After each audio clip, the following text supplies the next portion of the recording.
Talia, domestic human. November 26th, Earth year 2103. Comfortable though the couch of my master was, I nevertheless struggled that night to get a wink of sleep. Each time my consciousness slipped out of the present, I found myself tumbling unwittingly into the past. To have called 6-year-old me a genius would have been an immense understatement. While other kids were learning to count, I was doing early calculus. With an IQ of just over 140, everyone in my personal life said I was going to change the world someday. Colleges from around the world sent me letters, and I got offered so many free rides that my parents had to create an online document to keep track of them all. Unfortunately for us, the world didn't wait for me to age up and change it. The world changed all on its own. When the Arteron Council descended upon Earth to welcome us, our once lonely planet lit up with fanfare, parades, and talk show specials. Given my impressive for a child intelligence, I was invited to meet these people from the stars face to face. Thinking back, what strikes me the most is how damn nice they were. By then, I'd met my fair share of dumbass adult humans who couldn't stand being outwitted by a little kid. But the Xenos were different. They seemed to love learning about their universe just as much as I did, and they weren't afraid to be corrected by someone younger than them. By age 10, I'd made friends with some of their smartest physicists, just as I had with brilliant humans. Then there was Acheron's Law, the galactic hallmark for Sapience. For months, I watched as the smartest humans I'd ever met, geniuses and champions of their respective fields, floundered helplessly against this law that apparently members of every other alien race learned in their equivalent of high school. All the while, I begged my parents to let me take the test, and for months they declined, knowing what happened to all the others who tried. My father was an elementary school physical education teacher, and even he eventually took a shot at understanding. The night I watched him die was 3 hours of straight agony. He stood atop the roof of our apartment complex and rambled nonsense seemingly without end. We tried to call someone to help, but they were so swamped with other such cases that they didn't even respond. I wish I knew exactly what his last words were, but all I could make out from down where we stood were 2 short snippets. First, he said subspace isn't empty. Then he said, they're watching us. Then, he jumped. Those words have stuck in my head for the last 18 years. When the authorities finally arrived the next morning, they told me that those ramblings were the result of a hallucination before jotting down his name and moving on like the whole occurrence was nothing. Like my father was nothing. After that, my mom shut down. Every night, it was a coin toss whether she'd smother me with attention or refuse to even look at me. A few weeks later, I went on my mother's laptop and found a registration form for the course. I wasn't going to let her die like my dad did, so I copied down her digital signature and perma-blocked the page. She wasn't good with technology, so I figured she wouldn't be able to undo it. Using Mom's details, I was able to sign myself up for the course. All my life by that point, I'd been told I was special, that my way of thinking was different, that one day I would change everything. If there was even a 1 in a million chance that I could figure it out, then I had to try. 1 in a million. It's funny how everyone likes to glorify long odds. In every novel I'd read, the hero would win out in spite of them. I guess people don't write novels about the other 999,999 outcomes. Every day for the following 2 weeks, I'd go down to the library and continue the course. Previously, I had read a few books from H.P. Lovecraft, and I always found the idea of unknowable things to be rather silly. Everything was knowable. It had to be. Acheron's Law proved me wrong. With every hour I spent trying to understand, I could feel my sanity slipping away. Instead of adding to my repertoire of knowledge, Acheron's Law seemed to take away from it. In the end, I just couldn't crack the code. Instead, the code cracked me. The hallucinations eventually faded away, but my brain never made a full recovery. As far as the doctors said, I was lucky. The damage incurred to my frontal lobe would have crippled most average humans. Even still, falling from genius to a tad slow was quite the descent. Words that I could once define perfectly I now could no longer even pronounce. I wasn't some chosen one, just a stupid little girl who thought she was better than the rest of mankind and paid the price for her hubris. At some point during this tumultuous rest, I must have properly dozed off, because eventually, I awoke to the sensation of 6 well-filed claws scratching my head. "Good morning, Talia," began Prosher, the gill-like slits on the sides of his neck twitching with affection. Reflexively, I opened my mouth to return the greeting, But before I could utter a single word, I felt the incubating thought overwhelmed by a numbing sensation like TV, static in my brain. Translator implants were standard issue for officially sapient species, allowing them to understand alien languages in real time. Pet humans were usually implanted with similar devices, but ours came with an additional caveat in the form of a speech suppression system that, while active, makes it impossible to talk. Sitting up and allowing the Jacovian to maneuver my head into his lap, I sighed as he continued to stroke my hair. Prosure was the first of his species I ever met, and let me tell you, 7-year-old me was not ready to see a 7-foot-tall dog man with armadillo plating instead of fur. Funnily enough, despite how imposing he appeared from my initial perspective, Prosure was actually short for a Jacovian, and though his kind had a reputation as ruthless apex predators, he was rather gentle with me, rarely so much as raising his voice and never once resorting to violence. I suppose if I really was an animal, he'd be an ideal owner. The problem stems from the fact that I'm not. I'll be out for most of the day debating that tax on Engrel spice imports, truly riveting business. He chuffed sarcastically, producing his phone and accessing the app that controlled my anti-speech implant before flicking the switch to turn it off. I'll be getting groceries on the way back. Any particular treats you're craving? Same as usual. I shrugged, refusing to meet his gaze. By far what I hated most about my captivity was how much I didn't hate it. Each time I submitted to my master's commands, or accepted his gifts like an obedient little pet, it felt like I was betraying all the humans who died, trying to prove we were something more. Clearly, my sullen mood didn't go unnoticed by Prosure as he gently placed his palm upon my cheek and guided my gaze to meet his own. "Are you all right?" he asked, his tone sweet as poison. "You were moping like this yesterday, too. Should I schedule an appointment with the vet? I've been having bad dreams lately, about all the stuff that's happened to humans." My throat tightened as I spoke, the words thickening therein as though afraid to come out. Pulling me closer into a tight hug, Prosure whispered softly into my ear, "Would you like me to stay home today? We could play a game, watch some movies, or whatever you like." "I just want to be alone," I told him, wriggling free from his grasp and curling up on the other side of the couch. The last thing I needed in that moment was to be aggressively doted on by the alien who legally owned me. "Okay," Prosure replied in an even tone, standing up from the couch and flipping the switch on his phone to once again remove my speech. Then, walking into the nearby kitchen, he retrieved a bottle of large pills from the windowsill and approached me with them. "Take one of these, it'll help your mood," he told me, folding the bottle into my hands. Hesitantly, I twisted off the top and produced a pill from it, holding it between my thumb and pointer finger. "Please," Prosure insisted, gently guiding my hand up to my mouth. Knowing that he wouldn't leave me alone otherwise, I gave in and swallowed the capsule. Prosure seemed satisfied by this, parting from me with an affectionate ear flick before walking out the door. Seeing his vehicle pull out of the driveway, I looked back at the alien television and shrugged. It wasn't like I had much else to do around the manor. Grabbing the remote from under between couch cushions, I turned on the screen and found myself staring unexpectedly at a menu of recorded debates. Prosure always scheduled for his debates to be saved, but he didn't watch them all that often, so it was strange for the television to be on that menu. Of all these recorded debates, one in particular stuck out to me. Council Meeting 6708, Human Sapience Hearing. I had seen this video probably a dozen times before, yet there was a certain heart-wrenching quality to it that never went away, no matter how many times I saw the damn thing play out. Nevertheless, despite my better judgment, I selected the video and hit play. The debate's preamble was as boring as I remembered, being a solid 5 minutes of technical and legal jargon. After that, however, they moved on to the question at hand.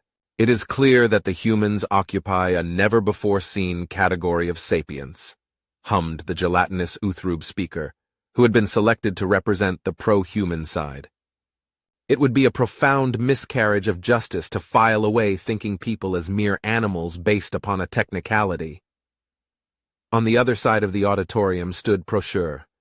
He didn't look a day older in the present than he did in that video, but his tone therein was far harsher than anything I had heard from him in person. "Your idealism is charming, Senator Omabo, but the fact remains that there is no conceivable way for a species like the humans to fit into our society. How would you propose they contribute to the galactic defense fleet when even looking at the inner workings of an FTL engine can give them seizures. They can always donate financially, replied Omabo, their body jiggling in what is always read as frustration. With what currency? Replied Prosure flippantly.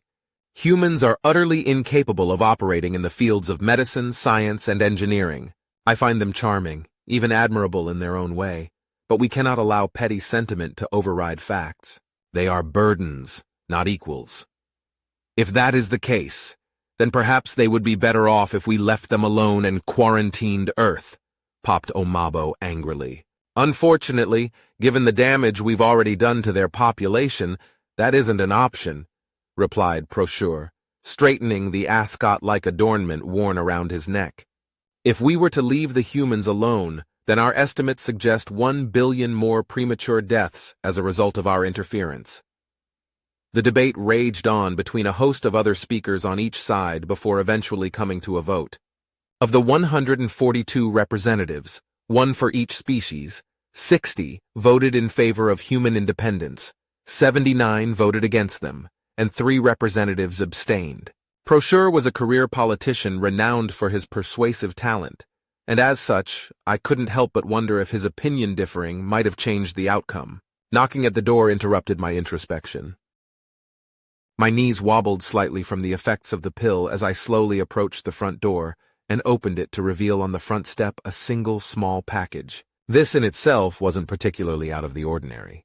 Politicians in the council were basically celebrities, and as such they often received fan mail.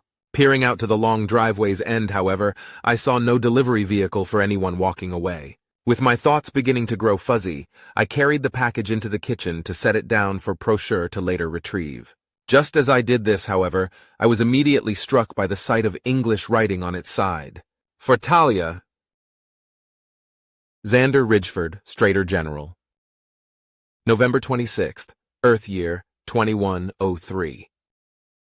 Scattered rubble from targeted airstrikes crunched beneath my boots as I strolled through the panic-ridden city streets, flanked by a squadron of my men, each of us heavily armed. Distant explosions seemed to rock the whole city, further inciting the Xeno masses into a mindless frenzy of fear. Our first objective was a large pet store in the city's main shopping district. Under normal circumstances, I usually sent other teams to play hero, but given how close this one was to our primary objective, I figured me and my squad could take care of it while everyone else raided the farms and factories. Being the team deepest into enemy territory, it was expected that we would face heavy resistance from planetary law enforcement. That being said, the blockade we came face to face with upon turning a corner onto the shop's street was admittedly a great deal larger than I'd expected. "Bad humans! Put your weapons down!" shouted one of the 100 or so Xeno cops, with the rest quickly chiming in with similar sentiments. Behind them, anti-riot vehicles had cannons fixed on us in preparation to fire. Naturally, this wasn't a fight we were going to win straight on. They outnumbered us 5-1 and had what basically amounted to tanks. Reaching up for my earpiece, I called back to the Megalodon. "Avery, I need to send in Commander 1 block east of my coordinates." "Are you sure, Xander?" she asked, sounding concerned by the prospect. "He's asleep right now, and you know how he gets when I wake him." "Yeah, well pissed off is exactly what I need right now." "Send us Commander!" I demanded, momentarily dipping from cover to fire pot shots at the waiting line, connecting with one and just barely avoiding a barrage of bullets myself. After a few moments of murmured cursing and keyboard fiddling, I heard Avery's voice come back one. "All right, Commander's pod is coming down. Just remember you asked for this." "All right, men," I shouted to my boys, gesturing for them to scatter and find cover. "Commander's coming down, so we just gotta keep him busy for a minute or two." Keeping ourselves behind cover, my men and I sprayed the enemy line with suppressing fire. They had us outnumbered, but we had the advantage of automatic weaponry. Most Xenos didn't have very fast reflexes either, with the average reaction speed of all species being less than half that of a human. This advantage, further amplified by genetic engineering and combat drugs, made us pretty damn good in a firefight. Suddenly, one of the riot vehicles let off a loud boom as it blasted a hole in one of the vehicles we were using as cover. One of my men got really unlucky, as his head happened to be right on the other side of where the projectile hit. Blood splattered onto the ones beside him, along with the remnants of Coulter's brain. Another of the riot vehicles shot a similar round toward my cover, but I was able to dive out of the way. Unfortunately, this maneuver left me vulnerable on the ground, something a few Xenos took advantage of by firing at my exposed body. As luck would have it, however, Commander's drop pod arrived just in time, flattening one of the riot vehicles beneath it. This pod was originally intended to drop in armored vehicles, but it was also useful for the big guy. Momentarily distracted by the arrival of this pod, the Xenos turned their backs on us and trained their guns upon its door, leaving me and my men with the perfect opening to gun a solid portion of them down. Now provided with cover fire by the others, one of the officers approached the pod and knocked upon its surface, only to be immediately impaled by metal claws sharpened to a monomolecular edge. Before the Xenos could properly react to this threat, the pod tore open and Commander stepped out, his massive mechanical body casting a long shadow over the soldiers. Commander was, genetically, a German Shepherd, but due to a degenerative disease, most of his body parts had to be replaced with machinery. At my behest, we loaded him up with every cybernetic enhancement we could find. Now he was a walking weapon. Rearing back onto his hind legs, Commander let out a series of furious barks as bullets bounced worthlessly off of his body. Lunging forth with his iron jaws, he grabbed the other riot vehicle by the barrel of its gun and swung it around, bowling over a dozen or so law enforcement before slamming it down on top of them. With threats now coming at them from multiple sides, the Xeno blockade devolved into chaos. Some tried to take cover from us, only to be shredded by Commander. Others tried to run away from him, a few even trying to surrender. Of course, we didn't take prisoners. Once the blockade was resolved, Commander bounded over to us like the oversized puppy he was. "Good job, boy," I laughed, reaching out to rub the small portion of his face that was still biological. Given how massive his body was, I'll admit it was kind of funny how small the dog's head in comparison looked, but that was just another part of his charm. Commander, of course, wasted no time informing me how displeased he was being woken up from a nap, whining and barking at me like I had offended his whole bloodline. "Don't you worry, pal," I conceded, patting his metal frame as though he could feel it. "You'll have plenty of time to sleep after we're done here." With the big guy in tow, any remaining resistance we encountered was easily dealt with on our journey to the pet shop. Stepping inside the awful place, I gestured for a few of my men to sweep the area as the rest of us made our way to the human section. It was exactly as bad as you'd think. Dozens of humans, most of them young children, were trapped inside cages waiting to be sold away. Shooting the locks of their containment, I gestured for a few of my men to escort them back to our ship as I made my way into the supply area in search of any staff hunkering down there. Keeping my gun at the ready, I stalked through the dim back area in search of those whose job it was to perpetuate this atrocity against mankind. Distant sounds of muffled mewling echoed through the storage room, leading me to a small alcove of boxes. It was something crying, something that wasn't human. Tossing aside a wheeled supply cart, I was immediately met with violence as an engril charged into me, their bull-like head knocking me to the floor and sending my rifle skittering to the side. Holding my arms up to the sides of my face, I managed to shield myself from the rain of blows that ensued. Kicking out from under the Xeno, I grabbed my daddy's old pistol from its holster on my belt and unloaded 2 shots directly into the bastard's skull. "Daddy!" cried a little engril girl from where the first one had charged me. She was clutching onto another engril, presumably her mother, with an expression of pure despair. Taking a step toward the pair, I watched as the remaining adult moved the child herself and stood up in spite of her quivering. "Please," she whimpered, holding out her hands in a gesture of surrender. "We didn't do anything wrong. I just wanted a human," sniffed the little girl, acting as though we were just a possession, something to be owned. Fury bubbled within me like water boiling inside a closed cask, pushing against the surface in search of release. "You two didn't just stand by and let this shit happen," I growled, picking up my rifle and training it upon the engril woman. "You participated, and for that I don't forgive." Then I held down the trigger until their screams stopped for good. Taking a deep breath before going back to meet my men, I stepped outside to regroup with them. With 5 of my men having left to escort the kids to safety and one of them dead, we were down to 15, including myself. "I heard you shooting, sir," began Rolf, his expression painted with concern. "Was there anyone in there?" "Just some rookie cop who tried to ambush me," I replied, rubbing one of the new bruises on my arm. Maybe a better man wouldn't have done what I did, but I didn't need my men second-guessing me, especially not in the middle of a mission. Our movement was too important. The governor's mansion shouldn't be far. Let's push forward. Avery, how are things looking in the skies? So far, so good, the voice in my earpiece replied. That being said, Lambda team dropped the ball and a distress signal got out, so I reckon we've got 2 hours till things get ugly. Gesturing for my men to follow my lead, I guided us through the now empty streets. Every law enforcement officer in the city was either dead or deployed elsewhere, trying to stop the other teams. As we approached the governor's mansion, however, it was apparent that he had dedicated a good few men for the security of his own skin. "Commander!" I shouted to the dog, gesturing with my hand for him to go forward. "Cover, boy!" Lowering himself close to the ground, Commander shuffled forth, serving as mobile cover for the rest of us.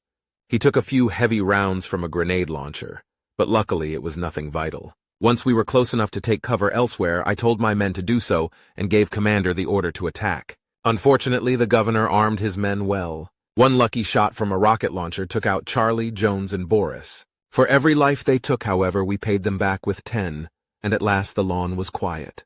Caden and Aurora, you're with me. Everyone else, I want you planting the explosives. And remember, nobody leaves this damn building alive. Kicking down the front door alongside my backup, I managed to narrowly dodge a bullet from a security guard who was taking cover inside. After breaking his jaw on the kitchen sink and snapping his neck, I made my way upstairs to where the Rubolian was likely hiding. "Stay outside this door," I commanded Caden and Aurora. "I don't want anyone interrupting my chat with the governor." Forcing open the door with my shoulder, I found myself standing in the governor's office. To my surprise, he wasn't cowering or trying to hide. Instead, he just sat there with a gun in his hand, which was resting on the desk in front of him. "There you are," he growled. "Put that gun down!" I demanded, shooting the desk to show him that I meant it. Once the governor let it go, I stalked up to him and slapped the weapon away before grabbing him by the shirt collar and tossing him to the floor. "If you're going to kill me, I'd get on with it." He gurgled at me shortly before catching a boot to the gut, which reduced him to sputtering. "Not yet," I replied, stepping on the back of his neck and slowly applying pressure. "You've got files on the old guard and tax documents for the corporate giants Zilth and Egex. Hand those over." As his breathing grew more ragged, Governor Gorakaj looked upon me with surprise. "What in the abyss do you want those for? More importantly, why do you think I'd give them to you? I know how this works. You're going to kill me anyway." "You're right, I am," I shrugged, striding over to the desk and pouring myself a glass of whatever alcoholic beverage he had on his desk. "Only question is, am I going to stop with you, or will I pay a visit to your wife and her egg down in the panic room?" "You're an animal!" the governor spat, rising to his feet with a furious look in his eyes. Hearing that ironic remark, I smiled sadistically. "As far as your government's concerned, you're right. I'm an animal, not a person. But that's irrelevant for you. Show me the damn files and I won't kill everyone else in this building." Clearly, my threat was successful in getting through to Gorakaj. As reaching down to the floorboards, he pulled one up to reveal a hidden safe. Then, typing in the code, he opened it up and grabbed a stack of papers. "Everything you want is in here," he gurgled, handing it off to me without resistance. "I never did hate your kind, you know. It's just that there's something wrong with your brains." "Funny," I chuckled, tossing him to the ground once more. "There's something wrong with your brain, too. And what might that be?" Pinning down the Rubolian and leveling my dad's pistol against the back of his head, I grinned and pulled the trigger. "There's a bullet in it." Stuffing the files away in my bag, I made my way back out the door and brought my squad down the stairs to meet up with everyone else outside. "All right," I shouted, looking over the group to make sure nobody was still inside. "Thaniel, blow the joint." "Sir?" Aurora asked, looking upon me with something resembling fear as Thaniel prepped the detonator. "Didn't you say we'd let his family go if he gave you the files?" "I say a lot of things to get what I want from Xenos." I shrugged nonchalantly, not feeling any more guilty about this particular instance than any of the others. Unfortunately, if he told his wife anything about the old guard, then she might rat to the press. We don't leave loose ends like that. For a moment, Aurora looked ready to argue with me, but seeing how well all the others fell in line, She apparently decided against it. "Yes, sir," the soldier sighed, joining myself, commander, and the others in our transport ship. Once we were a sufficient distance away from the blast zone, Thaniel handed me the trigger, activating the antimatter explosion. Me and the others looked out the window as the 3-mile area surrounding Gorikaj's manor went up in a brilliant blaze of death. "Mission accomplished, folks." I grinned as all around those of us who made it began to celebrate our victory.